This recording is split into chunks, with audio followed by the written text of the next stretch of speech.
जय जय रघुवीर समर्थ.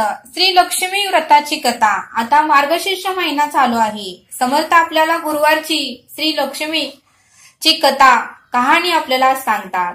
श्री लक्ष्मीची कृपा आपल्यावर व्हावी, तिने आपल्या घरात वास करावा, पैसे, शांती, समाधान, सुख आपल्या घरात सदैव नांदावे आणि कोणत्याही प्रकारचा वाद, कोणत्याही प्रकारचं भांडण, कोणत्याही प्रकारचा त्रास, कोणत्याही प्रकारच्या वेदना आपल्याला होऊ नये. आपल्या घरामध्ये सुख, शांती, समाधान नांदावे यासाठी श्री लक्ष्मीचे व्रत हे करतात आणि हे व्रत केल्याने मनातील सर्व इच्छा पूर्ण होतात. पण हे व्रत मात्र मनोभावे शुद्ध मनाने मनापासून जर केलं तर आपल्यालाही आपला सुख, समाधान आणि शांती प्राप्त होते आणि आपल्यालाही आपल्या सर्व इच्छा पूर्ण होतात असं समर्थ आपल्याला येथे सांगतात. आणि समर्थ आपल्याला श्री लक्ष्मीची कहाणी ते सांगतात. महालक्ष्मीची अनेक नावे आहेत, अनेक रूपे आहेत आणि समर्थ आपल्याला ते कहाणी सांगतात. द्वापार युगातील ही कहाणी आहे. आपल्या भारतातील सौराष्ट्र देशात ही कथा घडलेली आहे. तेथे एक राजा राज्य करीत होता आणि त्याचे नाव भद्रशव होता. तो शूर होता, दयाळू होता, प्रजादक्ष होता. 4 वेद, 6 शास्त्र, 18 पुराणे त्याचे ज्ञान त्याला संपूर्ण होते. आणि राजाच्या राणीचे नाव होते सुरचंद्रिका. ती फार सुंदर होती, देखणी होती, सुलक्षण होती, पतिनिष्ठा होती, पतीची आज्ञा पाळत होती, पतीची सेवा करत होती. त्यांना एकूण 8 अपत्य होती. त्यामध्ये 7 पुत्र होते आणि 1 कन्या होती. कन्येचे नाव शांबाला होते. एकदा काय झालं, देवीच्याही मनात आलं की आपण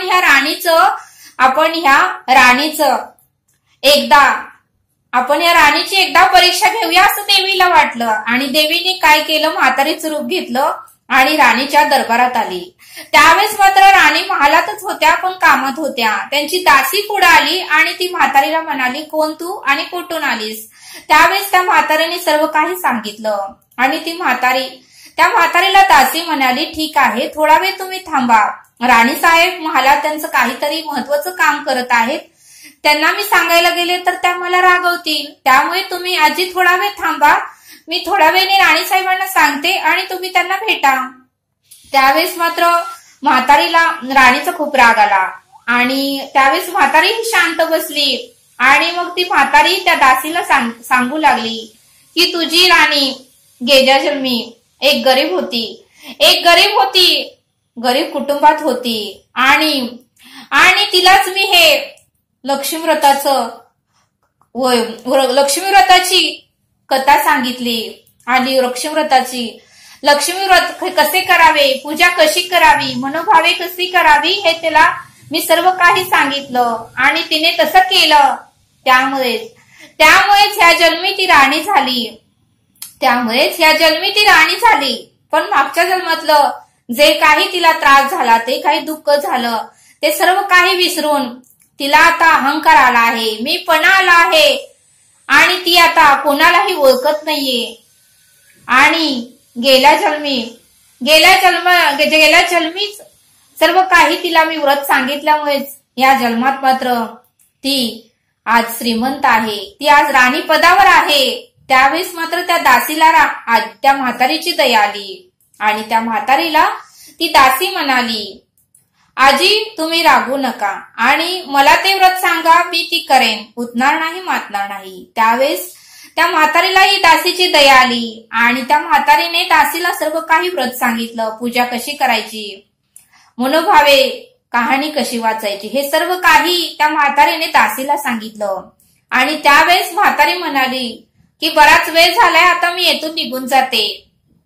त्यावेळेस निघत असताना राणी महालातून बाहेर आली आणि म्हणाली, कोण ग तू, कोठून आलेस, तुझं नाव काय, तुझं गाव काय, येथे काय काम काढलंस, चल येथून, माझ्या महालात काय काम आहे तुझं. आणि राणीने म्हातारीला हाकलून दिलं.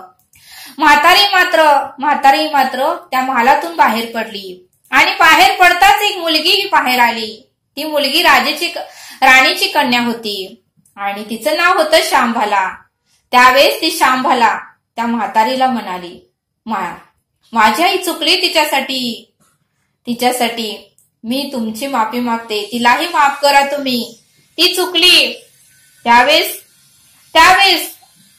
ती शांभाला म्हणाली, की आजी मला ते व्रत सांगा, मी नित्य नेमाने करेल, उठणार नाही, मातणार नाही, घेतलेला वसा सोडणार नाही. त्यावेळेस म्हातारीलाही त्या श्यामभालेची दया आली आणि श्यामभालेला सर्व काही व्रत म्हातारीने सांगितलं आणि श्यामभालेनेही ते व्रत केलं. आणि ते व्रत पूर्ण झाल्यानंतर श्यामभालेचाही विवाह एक मालधर राजाशी झाला आणि तिलाही सुख संपत्ती वैभव प्राप्त झालं आणि ती ही सासरी निघून गेली आणि हे सर्व तिला लक्ष्मी व्रत केल्यामुळेच प्राप्त झाले.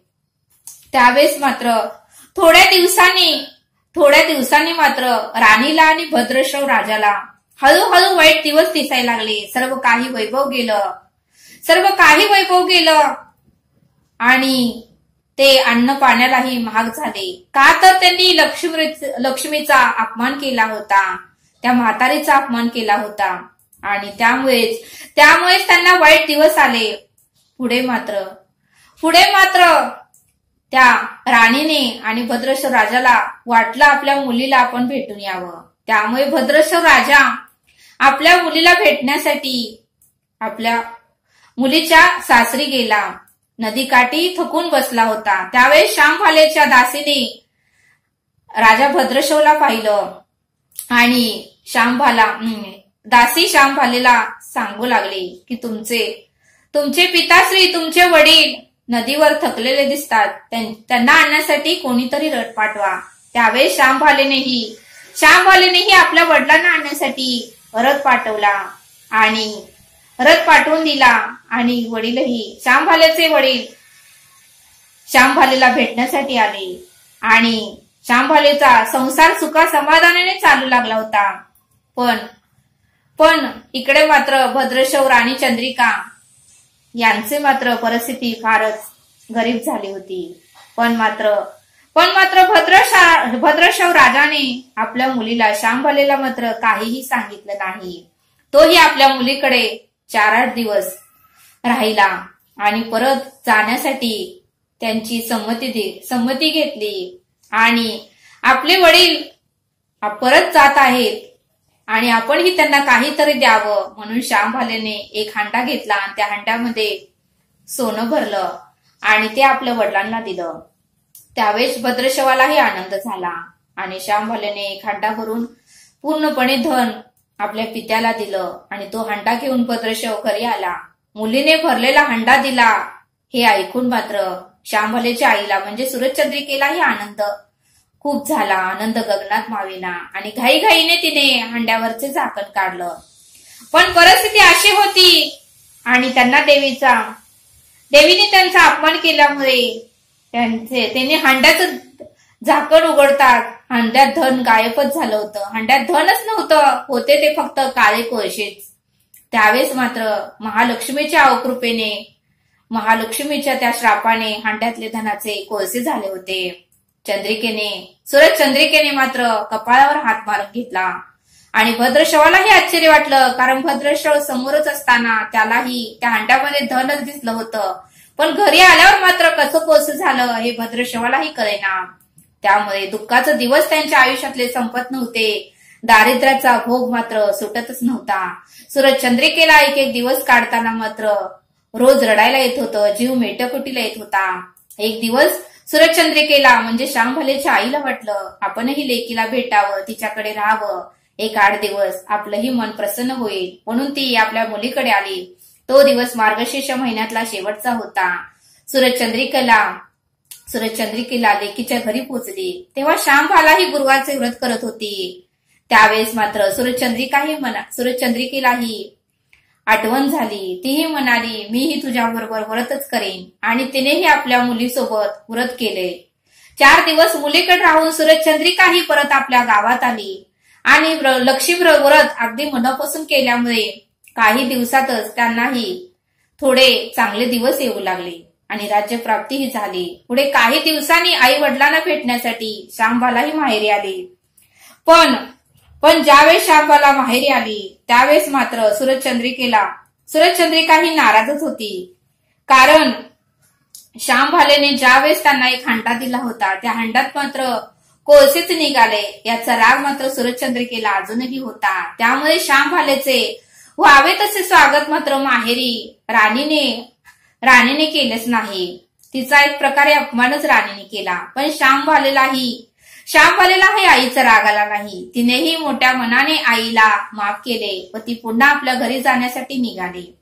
निघताना तिने पूर्वी आपल्या वडिलांना दिलेला हंडा परत मागितला व त्यात तिने भरपूर मीठ भरलं आणि तो हंडा घेऊन सासरी आली.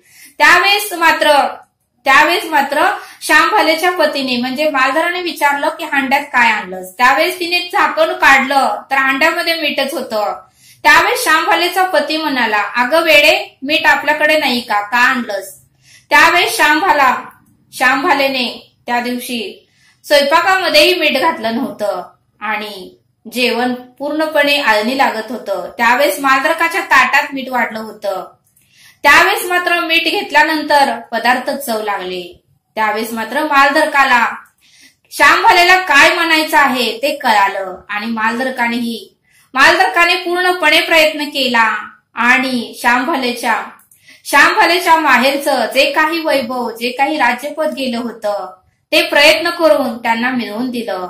त्यांचे 7 मुलं कुठे दूरदर्शी गेले होते तेही त्यांनी परत आणून त्यांना श्यामभालेच्या माहेरी पोहोचवलं आणि त्यांचे परत वैभव, सुख शांती परत आले आणि मग श्यामभालेलाही आनंद झाला. म्हणजे जे कोणी हे लक्ष्मीचे व्रत श्रद्धेने मनोभावेने करतील त्यांनाच ही लक्ष्मी प्रसन्न होऊन त्यांच्यावर तिची कृपा सदैव राहील. पण समर्थ म्हणतात की श्रीमंती आल्यावर सुद्धा माणसाने उतू नये, मातू नये, मीपणा करू नये, अहंकार करू नये. नित्य नेमाने श्री लक्ष्मीचे व्रत करावे, देवीचे मनन चिंतन करावे. म्हणजे देवी तुमच्या पाठीशी सदैव उभे राहील, संकटाच्या वेळेस उभे राहील आणि तुम्हाला ती मदतीला धावून येईल. तुम्हीही मनोभावे तिला हाक मारा, तुमची कामना पूर्ण करेल, तुमची इच्छा पूर्ण करेल. आणि ही लक्ष्मीवृत्तीची कहाणी कोण ऐकेल त्यांनाही पुण्य प्राप्त होईल. आणि अशी ही गुरुवारची कहाणी आहे. तरी मनोभावे ही कहाणी वाचावी, ऐकावी, त्यांच्याही इच्छा पूर्ण होतील. तरी आता आपण येथेच थांबूया. भेटूया पुढील भागात. धन्यवाद. जय सद्गुरु.